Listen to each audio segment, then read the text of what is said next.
Hello दोस्तों, मैं दुख भरी कहानी सुनाने जा रहा हूँ। कोशिश करो अच्छा लगे जरूर बताइएगा किस तरह का लगा सॉन्ग।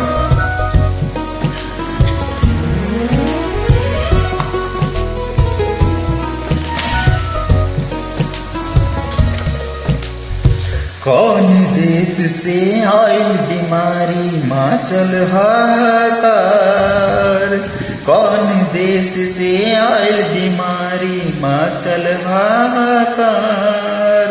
काम काज सब धंधा छूटल भैनी बेरोजगार, दुख सरकार न बूझे कोनो रोजगार न सूझे, दुख सरकार न बूझे कोनो रोजगार न सूझे। कौन देश से आयल बीमारी माचल हाहाकार, कौन देश से आयल बीमारी माचल हाहाकार। काम काज सब धंधा छूटल भैनी बेरोजगार, दुख सरकार न बूझे कोनो रोजगार न सूझे, दुख सरकार न बूझे कोनो रोजगार न सूझे।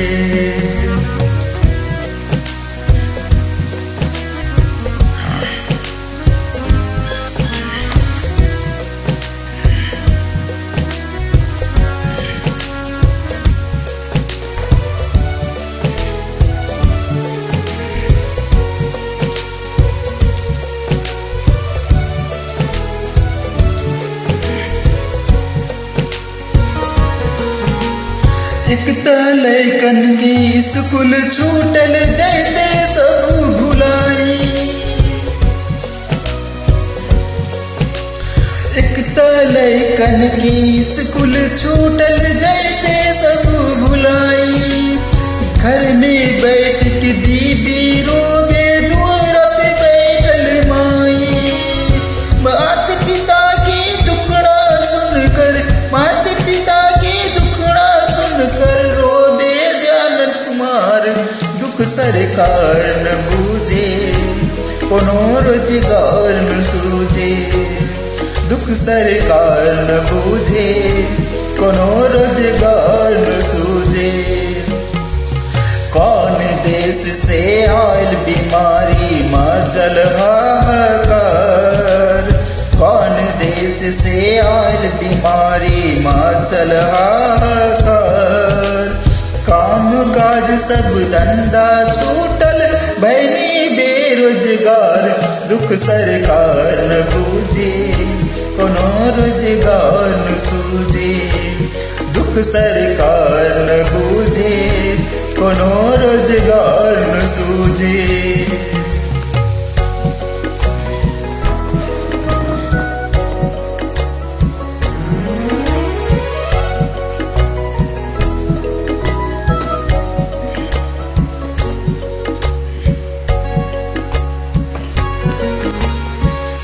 कबू बीजेपी कबू कांग्रेस करत रही सब बातें, कबू बीजेपी कभी कांग्रेस करत रही सब बातें। कबू गरीबन के खातिर यहाँ कोई नहीं है आते, जाति पात और धर्म छोड़कर, जाति पात और धर्म छोड़कर कर गरीबन पे उपकार। दुख सरकार न बूझे कोनो रोजगार न सूझे, दुख सरकार न बूझे कोनो रोजगार न सूझे। कौन देश से आयल बीमारी माचल हाहाकार, कौन देश से आयल बीमारी माचल हाहाकार।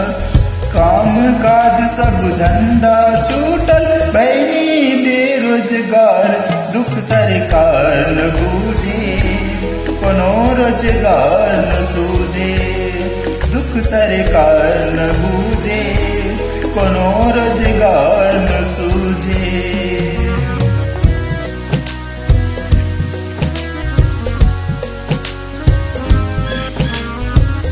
गुड मॉर्निंग मेरे दोस्त। अच्छा लगे जरूर बताइएगा किस तरह का मेरा सॉन्ग है। कोशिश कर रहा हूँ, पहली बार ही ट्राई कर रहा हूँ क्योंकि आज रात में ही इस सॉन्ग को कोशिश किया हूँ लिखने का। अभी मिस्टेक हो सकता है क्योंकि पहली बार इस सॉन्ग को मैं कोशिश कर रहा हूँ। काम काज खोजे के खातिर खैली पुलिस की डंडा, काम काज खोजे के खातिर खैली पुलिस की डंडा, वर्दी पहन कर पुलिस वाले गैले खूब इठलाती। ऐसन गरीबन के पीटे के, ऐसन गरीबन के पीटे के आज्ञा दिल सरकार, दुख सरकार न बूझे, कोनो रोजगार न सूझे, दुख सरकार न बूझे, कोनो रोजगार न सूझे। कौन देश से आयल बीमारी हिमाचल हाहाकार, कौन देश से आयल बीमारी हिमाचल हाहाकार।